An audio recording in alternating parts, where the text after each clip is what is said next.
Limitations of octet rule, यही हमारा topic है।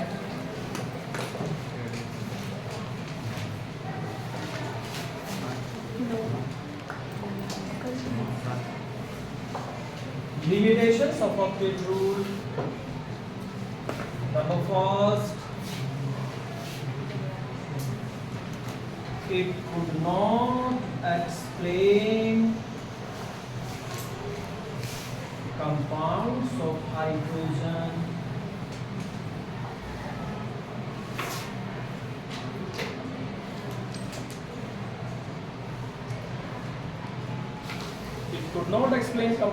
hydrogen second point,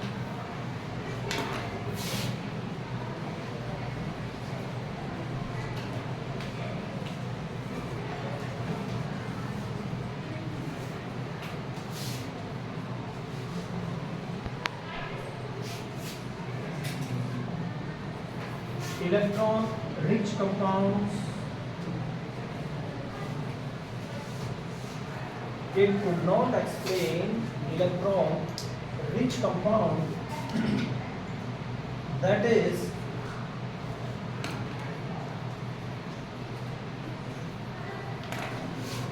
superoctet compounds,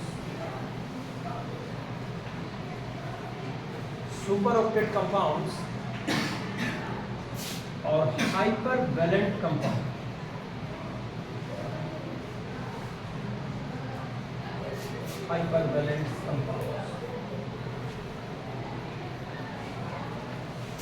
ये सुपर ऑक्टेट कंपाउंड या हाइपरवैलेंट कंपाउंड या इलेक्ट्रॉन रिच कंपाउंड्स क्या होते हैं समझिए।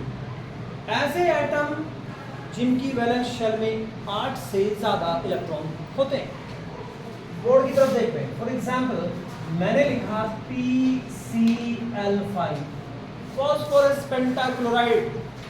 फास्फोरस कौन से ग्रुप का? Nitrogen phosphorus group number 15। कौन से ग्रुप के हैं? 15। तो फास्फोरस की वैलेंस शेल में कितने इलेक्ट्रॉन जल्दी बताएं? कैसे पता चलता है इलेक्ट्रॉन निकालने का बच्चे? जैसे मैं कह रहा हूं ग्रुप 15 तो वैलेंस शेल में कितने electron? 15 5। Group number 16 valence shell में कितने इलेक्ट्रॉन? 6। तो फास्फोरस ग्रुप 15 का है नाइट्रोजन फास्फोरस, इसकी वैलेंस शेल में कितने इलेक्ट्रॉन होंगे? 5 इलेक्ट्रॉन। ये 5 इलेक्ट्रॉन बना दिए। क्लोरीन कौन से ग्रुप का है? 17। वैलेंस शेल में कितने इलेक्ट्रॉन? 7। तो मैं क्लोरीन बना रहा हूं, इसके अराउंड कितनी क्लोरीन बना रहा हूं बच्चों? 5 क्लोरीन। क्लोरीन की वैलेंस शेल में कितने इलेक्ट्रॉन होते हैं? 7। हर एक में 7 बना रहा हूं। 1 2 3 4 5 6 7। 1 2 3 4 5 6 7।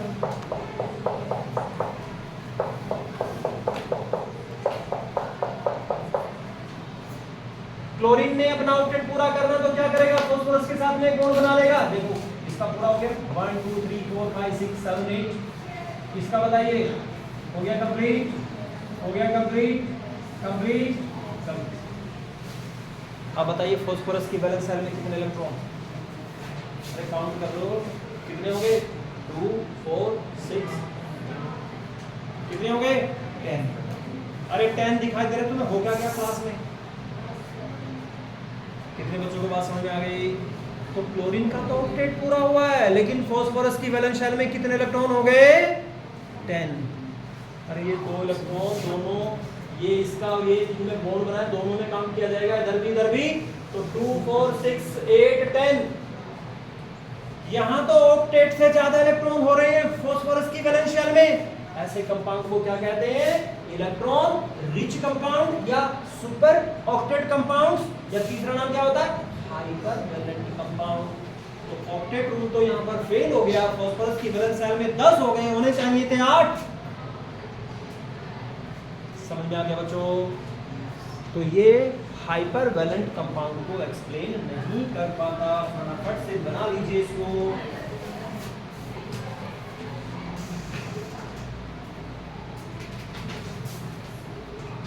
Third point, it could not explain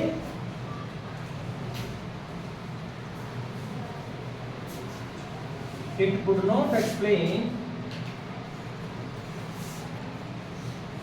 electron deficient compound.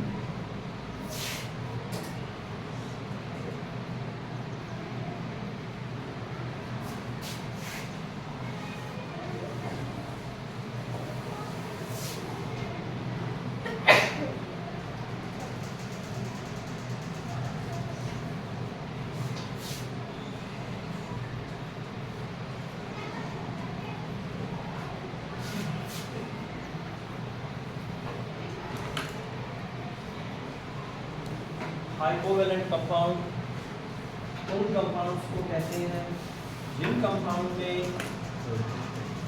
Octet से कम इलेक्ट्रॉन होते हैं. It could not explain electron deficient compound, that is hypovalent compounds. Board की तरफ देख रहे हैं. जिनका ऑक्टेट में 8 से ज्यादा, क्या नाम बताया अभी मैंने? हाइपरवेलेंट. ऑक्टेट में 8 से कम हाइपोवेलेंट या electron deficient. Electron deficient compound जिनकी वैलेंस शेल में 8 से कम इलेक्ट्रॉन होंगे, ऐसे कंपाउंड तो ऑक्टेट रूल के अकॉर्डिंग नहीं बनने चाहिए, क्योंकि ऑक्टेट रूल कहता है एटम कंबाइन ही इसलिए करते हैं कि अपना ऑक्टेट पूरा करना चाहते हैं. तो 8 से ज्यादा भी नहीं होने चाहिए वैलेंस शेल में, 8 से कम भी नहीं होने चाहिए. ऐसे कंपाउंड अगर बन रहे हैं तो ये बात गलत है अकॉर्डिंग टू ऑक्टेट रूल. लेकिन भाई हाइपरवेलेंट कंपाउंड भी बनते हैं, जीते हैं, खाते पीते हैं, बड़े आराम से रहते हैं, और हाइपोवेलेंट भी बनते हैं. ठीक है. अब हाइपोवेलेंट का एग्जांपल मैं लिख रहा हूं. हाइपोवेलेंट का एग्जांपल देखिए, जैसे मैंने लिखा BF3 या मैंने लिखा BeF2. जरा दोनों कंपाउंड को देखिए, बताइए बोरॉन कौन से ग्रुप का है बच्चों? Boron, aluminium, gallium, indium, helium, group number 13. कौन सा? 13 ग्रुप है. तो कितने वैलेंस शेल में इलेक्ट्रॉन होंगे? 13. ये बाद वाला नंबर वैलेंस शेल के इलेक्ट्रॉन. तो बोरॉन की वैलेंस शेल में कितने इलेक्ट्रॉन? 3. 1 2 3. फ्लोरीन कौन से ग्रुप का है जल्दी बताएं? Fluorine, chlorine, bromine, iodine, group number 17. Valence shell में कितने इलेक्ट्रॉन? 7. तो ये 3 फ्लोरीन है, इसमें 3 फ्लोरीन. तो 7 इलेक्ट्रॉन बनाता हूं. 1 2 3 4 5 6 7. 1 2 3 4 5 6 7. 1 2 3 4 5 6 7. देखो भाई फ्लोरीन का तो ऑक्टेट पूरा हो गया. ध्यान से देखिए, ये 2 इलेक्ट्रॉन 2 4 6 2 8, हर एक में फ्लोरीन का ऑक्टेट कंप्लीट हो गया.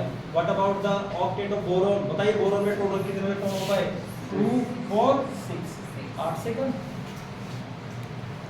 ये कंपाउंड तो स्टेबल कंपाउंड है. ऑक्टेट रूल कह रहा बनना नहीं चाहिए क्योंकि ऑक्टेट पूरा नहीं हुआ,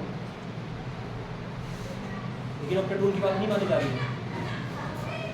BeF2, BE बताइए कौन से ग्रुप का है? Beryllium, group number 2. Group number 2 की वैलेंस शेल में 2 इलेक्ट्रॉन होते हैं. ठीक है. तो भाई ग्रुप नंबर 2 मैंने बना दिया बेरिलियम BE. वैलेंस शेल में कितने electron? 2. Beryllium, magnesium, calcium, strontium, barium, radium, सबकी वैलेंस शेल में 2 इलेक्ट्रॉन. ये 2 इलेक्ट्रॉन बना दिए मैंने. फ्लोरीन कौन से ग्रुप का अभी बताया? 7. 1 2 3 4 5 6 7. 1 2 3 4 5 6 7. कितने इलेक्ट्रॉन? BE की वैलेंस शेल में 4 हो पाए. 2 इधर 2 इधर. फ्लोरीन का ऑक्टेट पूरा हो गया, लेकिन BE का कंप्लीट नहीं हुआ. क्या मेरी बात समझ में आ गई आपको? BeF2 बनता है, स्टेबल है, और इसके जैसे और बड़े सारे कंपाउंड्स होते हैं जिनका ऑक्टेट पूरा नहीं होता, फिर भी स्टेबल है, बनते हैं. वो ये एक्सप्लेन नहीं कर पाया. अरे बात समझ में आ गई? तो इसके नेक्स्ट पॉइंट पर आ गए. I think point number 4. It could not explain. ये लिख लिया सबने? स्ट्रक्चर्स भी बना दी बच्चों. It could not explain geometry और शेप ऑफ द मॉलिक्यूल. ये point number 4. It could not explain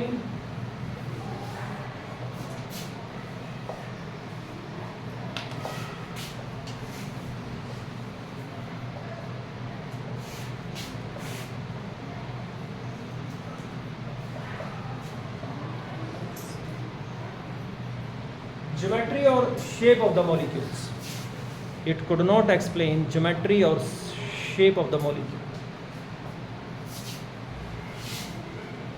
ये सबसे इंपॉर्टेंट पॉइंट। आपने 10th क्लास करके आए हो आप लोग? 10th क्लास कितने बच्चे करके आए? सबने किए 10th? उसमें मीथेन की स्ट्रक्चर याद है? सोडियम कार्बोनेट पहरेदारी करता है, आंखों में नींदे, ना दिल में, आगे नहीं बोलूंगा, प्रॉपर नींद लिया कर भाई। मीथेन की ज्योमेट्री कैसी हुआ करती थी? टेट्राहेड्रल। कैसी ज्योमेट्री होती थी? तो मीथेन में कार्बन का ऑक्टेट तो कंप्लीट होता है। देखो मीथेन कैसे बनेगा? कार्बन कौन सा ग्रुप का है? Group number 14। कार्बन कौन सा ग्रुप का है? 14। वैलेंस शेल में कितने इलेक्ट्रॉन? 4 इलेक्ट्रॉन। 1 2 3 4। हाइड्रोजन, अरे ये तो पता ही है, हाइड्रोजन के पास कितने इलेक्ट्रॉन होते हैं बच्चों? 1 होता है। तो हाइड्रोजन ने डुप्लेट कंप्लीट कर लिया और कार्बन का ऑक्टेट पूरा हो गया। ऑक्टेट रूल को फॉलो कर रहा है, लेकिन ऑक्टेट रूल ये जो टेट्राहेड्रल ज्योमेट्री आ रही है इसको नहीं बता पाता। बात समझ रहे हो? और सभी मॉलिक्यूल्स की ज्योमेट्री होती है भाई कुछ ना कुछ, किसी की ट्रायंगुलर प्लेनर, किसी की टेट्राहेड्रल, किसी की पिरामिडल। कहाँ खोए हो भाई साहब? ऑब्वियसली कहाँ खोए हो? कहाँ खोए हो? लगता है पूरी रात नहीं सोए हो।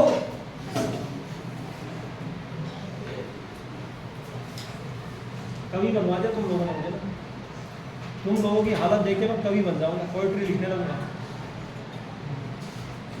क्योंकि रात में सोना तो है नहीं, है सोना तो है नहीं भाई बच्चों को।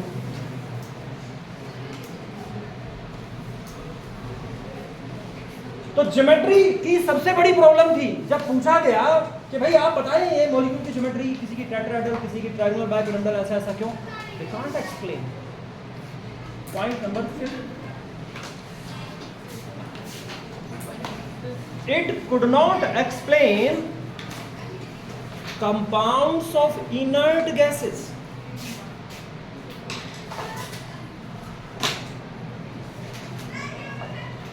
Compounds of inert gases. Inert gases के कंपाउंड को एक्सप्लेन नहीं कर पाया। कौन बच्चों? कौन नहीं एक्सप्लेन कर पाया? इनर्ट गैस कौन से ग्रुप के एलिमेंट को कहते हैं? एटी। हीलियम को छोड़ दीजिए, बाकी सभी एटम की वैलेंस शेल में कितने इलेक्ट्रॉन होते हैं? 18 है तो 8।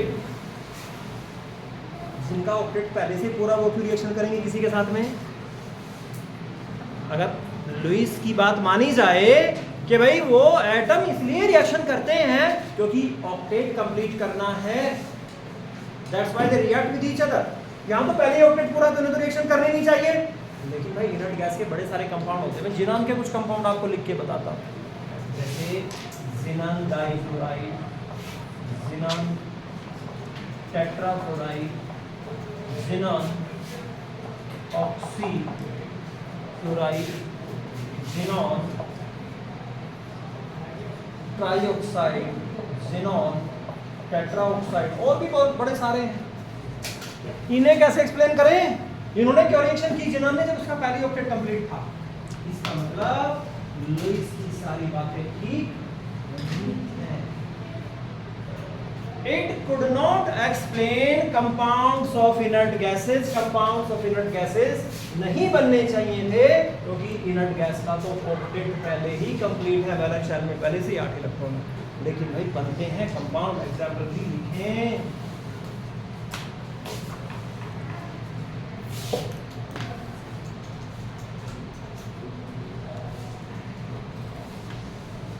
It could not explain odd electron system, odd electron compounds। पहले लिखें फिर बताता हूं।